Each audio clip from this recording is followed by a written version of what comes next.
Welcome back to another edition of the Justin Time Podcast. I'm your host, Justin. But let's get into this Louisiana Tech game, shall we?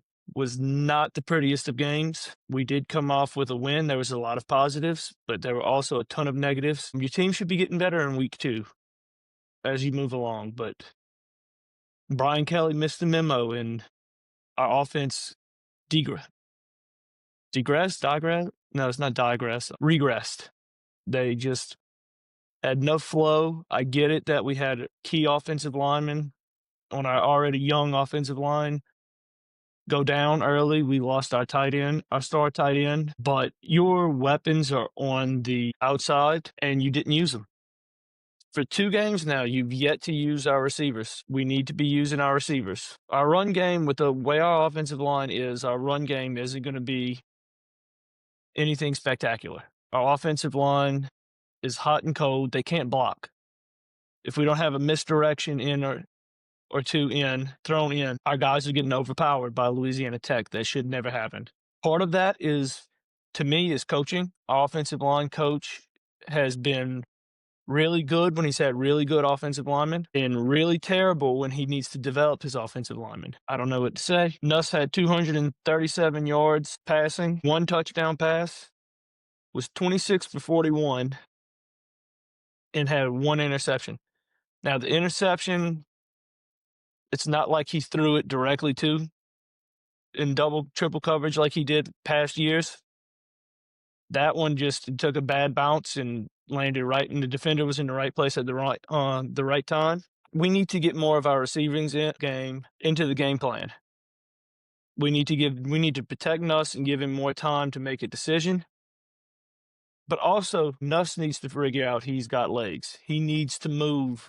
With the play breaks down, he needs to not give up on a play and take what they give him and run. There was at least 3 times where he could have got a first down with his legs, and he just didn't move. He had negative 27 rushing yards, and some of that was from sacks. Our offensive line was pathetic. They could not block. The interior of the offensive line was pathetic. At halftime, going into half, we had the ball with 2 minutes left, and Louisiana Tech literally went straight through the middle. Our offensive line didn't block a soul. Sometimes when we ran, our offensive line didn't block a soul. Offensive line play needs to be better. You can't do anything with an offense that has an O-line that can't block. We need to be better. We'll get better. Hopefully we will get better. It's early in the season. We have a young offensive line. We'll get there. Would I like us to get there faster? Yeah, absolutely. But we will get there, and it will be fine. Hopefully everything will be fine.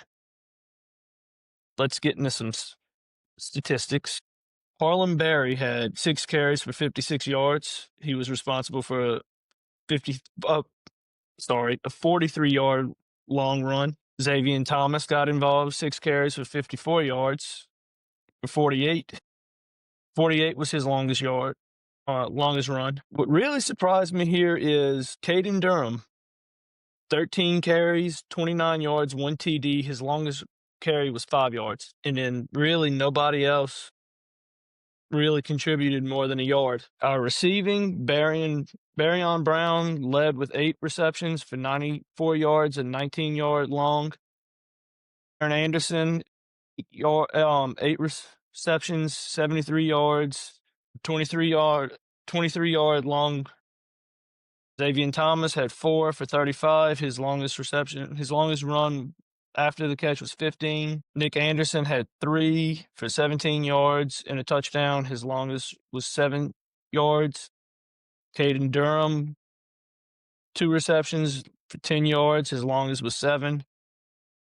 And Sharp, 1 reception for 8 yards, and his longest was 8 yards for a total of 237. Now, here's where it gets good because the defense was outstanding once again. I've been really impressed by the defense. I think in the coming games, we win the game solely because of the defense. West Weeks, 10 total tackles. Davon Keys, 9 total tackles. Cooley, 5 tackles. Pyburn, 4 tackles. Halsey, 3. Whitweeks, 3. And it just goes on and on for 3. One that I need to see him get more into these games and make an impact is Harold Perkins. He only had 2 tackles, but he was all over the field. He's gonna be between him and the Weeks brothers, that's our leadership on defense. Our defense solely depends on Whit Weeks, Wes Weeks, and Harold Perkins. There's no other person. That's just how it goes. Special teams, I give a B. We had 1 kick return for 42 yards. That's nice. We had 2 punt returns for 24 yards total. I mean, punting, most of that punter for Tech was really good. He punted 9 times for 346 yards, and most of them had to be a fair catch. Damian Ramos needs to be better. Part of that is he missed 1, but part of that is our genius head coach decided to ice his own kicker and call a timeout before he kicked the first one, the only one he missed of the night. So he was 3 for 4, but after he came up limping on the second field goal at Clemson, he's been having me worried. He's a little shaky. Now, from where I sit, it totally looked like he made the first one. It's just angles. Every time he misses one on that side, I'm always like, unless it rolls in, I'm always like, he made that. It's just angles. I don't have a good angle on that goalpost from where I sit. I just don't have a good angle. Overall, I guess team average is a B. We need to get more on our offense. Our offensive coordinator Joe Sloan needs to get our receivers in, start taking more shots down the field. That's our strength. Running back is not our strength. Half of these guys that got big yardage and contributed in the run game are receivers. We need to get those guys more out on the outside and let them do their thing. Louisiana Tech's defense was better than I expected, but still nothing to write home about. I mean, we just have to be better. We just really have to be better. We have to get more of our receivers involved. We need to throw the ball down the field more, protect the quarterback more. When we do run, a little blocking from the offensive line would be nice. I know they're young guys and they're trying their best, but at least take up space and don't get pushed back. Stop standing straight up on your first. Your first move shouldn't be up. It should be out. And even in pass blocking, it should just be low and back. We need to do a better job. Like I said, the defense had a nearly perfect game. I'm really pleased with the way that Blake Baker has got this defense going now. It's made leaps and bounds from year to year with him. I get last year, they were talking about it during the first game. Last year, they said he just didn't have the depth that he wanted to run the kind of defense that he wanted to. But this year he's got it, and it shows, and the defense looks spectacular. But that game is over with, and we're moving on to the Florida Gators, who lost a tough one at home against a South Florida team who's always in the last couple of years given SEC teams a run for their money. So let's just get into this. I mean, offensively for Florida, it was nothing. It was kind of like LSU. It was nothing special. There was only 1 touchdown scored in this game. South Florida beat them off of field goals. Brown for South Florida's yardage was 263 yards. Take that back. They did have 2 touchdowns scored in this game. Look at that. I was looking at it wrong. Yep, they had 2 touchdown passes thrown in this game. Other than that, it was straight off of field goals. Each quarterback Brown didn't have an interception. What else did we have? That rushing was really strong for Florida again, 133 yards. South Florida's rushing was 128. Receiving for Florida was 222 with 1 touchdown. For South Florida, receiving looks like 263 yards. So looks like defensive backfield is going to be where LSU can get the edge on Florida's defense, but we have to be able to protect the quarterback. We have to be able to protect the quarterback.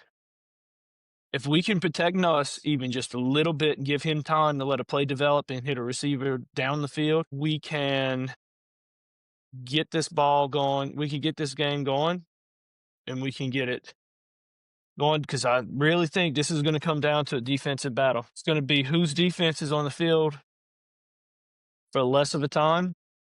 and who gets more 3 and outs, causes turnovers. And I can see LSU winning this game. Honestly, I can see LSU winning this game pretty big, but I can also see this game coming down to a field goal at the end of the game. It's all going to be whose offense shows up more. Both offenses didn't look like they looked like trash compared to their first weeks.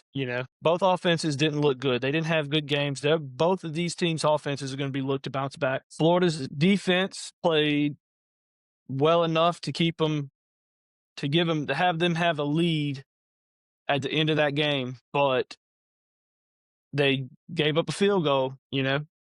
Looks to me like their weakness is through the air. So if we can get the ball up instead of trying to run it every 5 minutes, we'll be fine. I do think this is going to be a purely defensive game. So if you like high-powered offenses, this game probably ain't for you. I don't think there's going to be a lot of points scored, and I really think this is going to be a defensive game. I think it's going to come down, and I think LSU is going to win it by a touchdown or 3 points.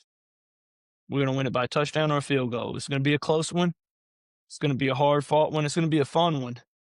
But not if you're into offense, you're not going to like this game. Now, the next up on LSU's schedule, because why not just keep going, is Southeastern. Southeastern played Murray State. They got shut out by Tech in their opener down in Ruston, 24-0. But they bounced back and got a huge win against Murray State, 45-24. Was it anything special, or was it just Murray State not being a tough team? They still had one pick. They threw one touchdown pass between the two quarterbacks. They went 24 for 33 between the two with 218 yards. Nothing too special rushing-wise. I mean, they did rush for 262 yards, but Murray State's defense probably is not all that, Receiving, they had 218. I think our guys can lock that down. It should be another 7-point game when we get there, or another shutout. Yeah, that's all I'm going to say about Southeastern. I mean, it's not like they have played anybody. I can't see anything special coming from them. So we're going to move on, because Ole Miss and Kentucky, that was a close game, and I feel like it was a good game. So we will talk about Ole Miss and LSU a little bit. Well, we'll talk about Ole Miss and Kentucky, not LSU and Ole Miss. Because I am hoping that we will be, undefeated when we get there. We have the potential to be undefeated when we get there. We just have one big obstacle in Florida. Florida's always a hard-fought game, because anytime you walk a dead cat skeleton after a team's mascot dies, that's just pure hatred for that other team. And that's how it was. But let's see. Ole Miss has Arkansas this weekend, so we'll see what they do. But this Kentucky game, at Kentucky, they won. Ole Miss at Kentucky game, Ole Miss won 30-23. Yeah, 30-23. There was a lot of back and forth, a lot of back and forth. My iPad isn't giving me anything at the moment, so give me 1 second. But just looking in when I watched this game, the few parts that I watched was, it was hard fought. They each took blows. They came back and forth. Kentucky had a few good plays, made a few good plays. Ole Miss made a few good plays. Ole Miss made a couple more good plays than Kentucky did, especially through the air. They had 2 touchdowns, 235 yards for two interceptions, so never mind.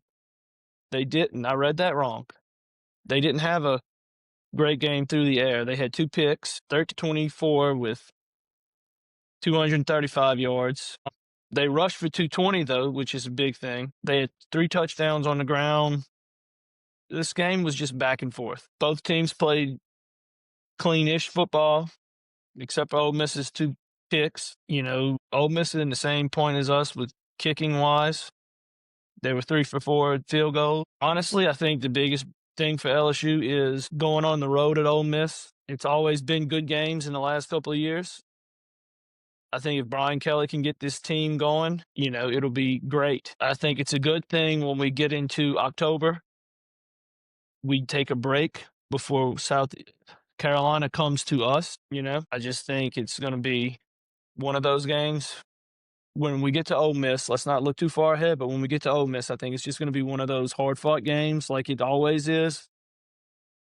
I have a feeling we can come out of it because our defense is a lot better than it used to be in the past years. Alabama made a comeback statement, beating ULM 66-0, but ULM's punter made an amazing had an Oklahoma come out and beat Michigan. Not surprised there at all because it was at Oklahoma, and I think Michigan's a joke. I take that back. Michigan's a good football team. I think Oklahoma is just showing out, and especially what worries me is even when Oklahoma was terrible last year, they beat the brakes off of Alabama at the end of the season. So they progressively got better. They have the potential to get progressively better this year. We'll just have to wait and see where it goes. But let's end this with, LSU is undefeated still. Sure, they had to work for that because the offense, it just wasn't clicking, just didn't click for them on Saturday. They had to work for it. But all in all, a win's a win. When we look back at this later on, we're not going to be saying, oh, well, we didn't score too much. If we win a national championship and they play like they are capable of doing, and our offense, bottom line is our offensive coordinator needs to get a little more creative with his play calling. Let me take a breath. Our offensive coordinator needs to be more creative with the play calling. He doesn't have to light the world on fire, but just make it to where everybody in the stadium doesn't know exactly what you're doing. And that's the part where my AirPods go in and out and connect to a different thing. So with that being said, this has been another edition of the Just in Time podcast. I hope you enjoyed it. Please like and subscribe, and whatever you do, have a good day, a good night, a good morning. Whatever you have, just make it a good one. Thank you.